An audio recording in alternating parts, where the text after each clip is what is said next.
Yeah, so there are a lot of things that we need to respond to because he's just listing every grievance that he has against Islam. Right. We have to take it step by step.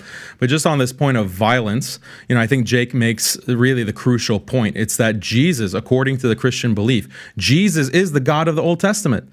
And he's the one who's commanding Moses, for example, to ethnically cleanse the Canaanites or the Amalekites or all of these other tribes and to conduct conquests and war, to take girls as slaves, to take virgins as slaves.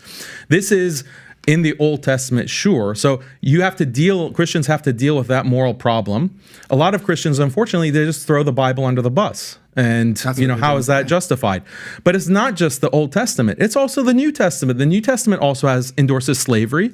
The New Testament also has the book of Revelation where Jesus is going to come, which, by the way, Muslims also believe that Jesus is the Messiah. He is the born of the Virgin Mary, and he's going to come as the Messiah to establish God's kingdom on earth. Muslims also accept and believe that, and we're anticipating that.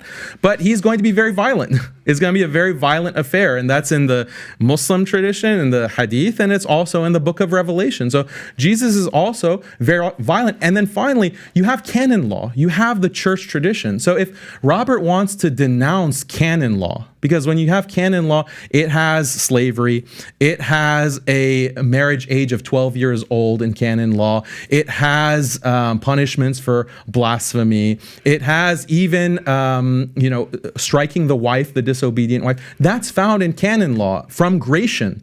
So I believe that Robert is an Orthodox Christian. If he wants to denounce canon law and denounce his own tradition, he can denounce that. He can denounce Jesus himself. He can denounce the Old Testament. He can denounce the Bible.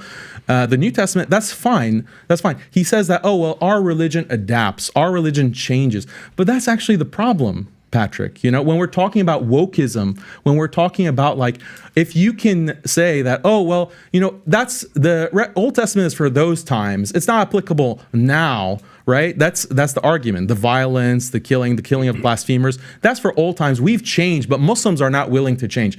I say, yeah, Muslims are willing to stand by revelation. The problem with a lot of Christians, not all Christians, a lot of Christians, Jews, Hindus, they all have these practices in their books. Buddhists, they all have these practices, and they're pressured to change and update. And so if you can get rid of the conquest and the violence and the punishment for apostasy, why not just get rid of the prohibition of cross-dressing, the prohibition of homosexuality, the prohibition of drag queens? Why prohibit any of that? Maybe times are different. Maybe we need to adopt drag queen story hour in our church. Maybe we need to adopt, all of these woke practices. Why not?